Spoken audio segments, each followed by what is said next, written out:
I've noticed a trend in the last couple of years. As technology has advanced, I think that we're finding more data and more inputs. And, as coaches and as athletes, it's really easy to get a little bit carried away and almost treat ourselves or treat our athletes that we're working with as a machine where you put in X input and you expect Y output. If you get this much stress on the system, you should get this much training benefit. And all you have to do is do the work and you should be able to predict the outcome. But we know that that's just not the case. That's the way my brain tends to think that way. I'm very much a data driven guy. I love that approach, and that's the easiest way for me to go about setting up the training plans that I for the athletes that I work with, at least from a start. But you also have to use the qualitative side of things. And I'm really trying to make a conscious effort this year to really add that qualitative approach to everything that I'm doing.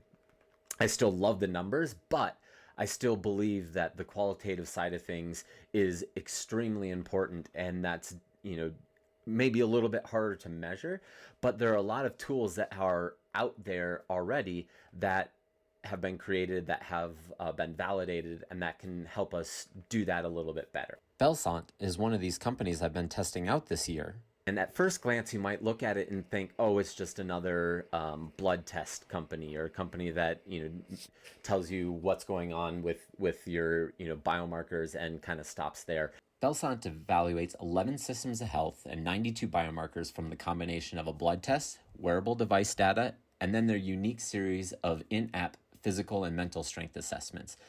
Bellsant is unique in its ability to assess more qualitative aspects of your health like sleep, relationships, and mental health by using science-backed testing to provide a score for each of these systems, and they incorporate that score to give you a result of a calculated biological age. Really, it comes at it right now from this is what your biological age is versus this is what your chronological age is. But if you break that down, it's really, these are different measures that are going to make you be healthier, right? Overall, the goal shouldn't be to live as long as possible. It's to be as healthy as long as possible. That needs to be a component of it as well. And I think that's something that this company has been doing very well at. Measuring all this qualitative and quantitative data is completely meaningless if they're just stopping there. They have to be able to provide recommendations based on what they're finding and try to give suggestions that might help you slow down the rate of aging or take a step back and just essentially live an overall healthier lifestyle. Of course, with any recommendation, there has to be a scientific backing for it, and that's one thing that I always look for when I start working with a company or I start using a company myself, is what are the recommendations behind it, or where are their suggestions coming from? Because if it's not founded in scientific research, then it's not, I can't take that recommendation seriously. And that's one thing that I've been really impressed at, is any recommendation that they have, you can go click on the link and find out for yourself, read the entire study or the abstract or whatever, or you can take their word for it, obviously. But they do a great job of giving you that information and that extra tool of guidance, essentially. Another thing that they've done really well is created a great team of experts, experts in each of the field that they're measuring, that are the ones that are trying to provide these recommendations or kind of feed the AI behind the development of this platform. Just as a couple examples, they have Dr. Eleanor Simonsick from Johns Hopkins, who's an epidemiologist at the NIH and also a pretty stellar runner from what I hear.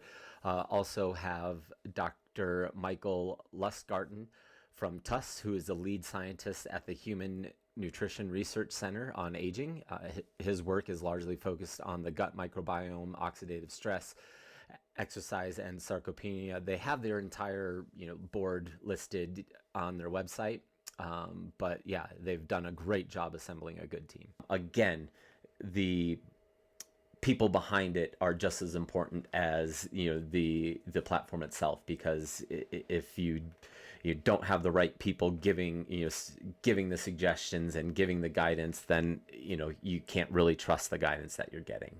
So overall, I'm pretty impressed with the scope and the development of the company, especially at this kind of young stage of their overall existence.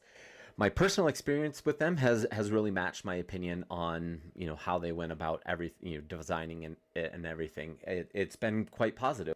I had to wait 2 weeks at the end of the season. I didn't really want to take a blood test immediately after my last race of the year because I wanted to be able to start with a baseline, and taking that immediately after a race, you're going to get a lot of higher inflammation numbers, and I guarantee you my biological age would have been a little bit higher than it came through with this one. In the time that I was waiting for the blood test to get back, I also went through and did some of the mental assessments. I made sure that all of my my wearables were connected. It connects with Garmin, it connects with Oura Ring, and a number of others. Most recently, I switched to Coros, which it doesn't connect with, but I can send my Coros information to the Apple Health app, and that connects in with this. So you can get all the data in terms of sleep, in terms of heart rate, and all that stuff can come into that, and they'll use that to again further personalize your recommendations, which again is something that I definitely appreciate. Another thing that I definitely appreciate is the fact that it says that my biological age is 35. That never sucks when it says you're younger than you are. So obviously that hopefully suggests that I'm doing some things right, but it also, of course, gives some recommendations of things that I can do to, again, continue along this path. And another thing that I appreciated is it's not expected that I do all these recommendations. When I click on one of them and kind of read through it, if it's not for me, I just click the tab that said, yeah, not right now. And then it kind of pushes that aside, and I can really just select the recommendations that I want to focus on and put those in my purview. Or if it's something that I'm already doing, I can just click that, yep, already doing it, and it puts it into that category as well. So again, it allows me to take control of my wellness journey, or my overall health and wellness, rather than just telling me exactly what to do. It kind of gives prompts and lets me decide. One of the biggest red flags for me, I guess, in this test was that my ferritin levels were a little bit off, which in the middle of the season, that wouldn't be such a shocker to me.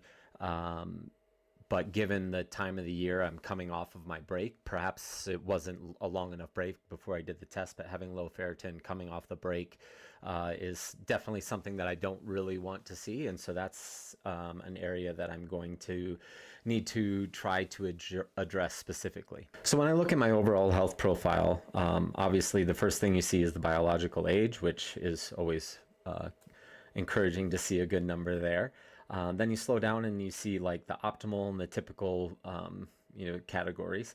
And so, I can see what I'm doing very well and what maybe we can find some ways to improve on. Obviously, two things that are important to me are being healthy, or immunity, not getting sick, and then having the total energy to get through a training session. So if I look at the immunity side of things, for example, I can scroll down and see some of the areas that are accelerated or that are affecting this, and then also I can see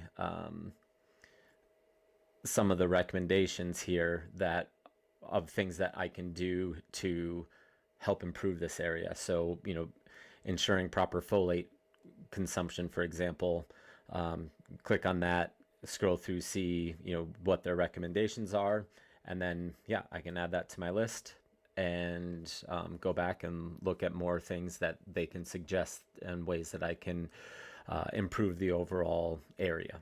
To be completely honest, I've never actually done any of these mental strength or mental health or resiliency assessments that they've had. I haven't really obviously I do a lot of emphasis on mental strength and a lot of things within my training to try to make me more stubborn when I get tired and things like that, but I haven't taken a step back and done an exercise such as this. And it was definitely a thought-provoking definitely a thought-provoking exercise, and I'm looking forward to continuing on and doing one of these every quarter, and just kind of tracking how the way I think about myself and my current situation changes over time. That's again something I'm trying to focus a little bit more on this year. So I appreciate how that was implemented into this program as a whole. This isn't something that's going to replace your yearly physical by any means, but it can actually help you identify the questions that you should ask when you finally get that 5 minutes in front of your doctor each year. By tracking things throughout the year, it can help you identify things that might come up that might be worth having a conversation with your doctor overall. So yeah, this is definitely something that I'm looking forward to continue tracking throughout the year, and look forward to, I guess I have another month and a half before my next quarter assessment is time. Thanks for tuning in for this one. I did provide a link below to the website if you want to check them out. There's a small little discount code if there's something that you are interested in testing out for yourself as well. Otherwise, we'll see you next time.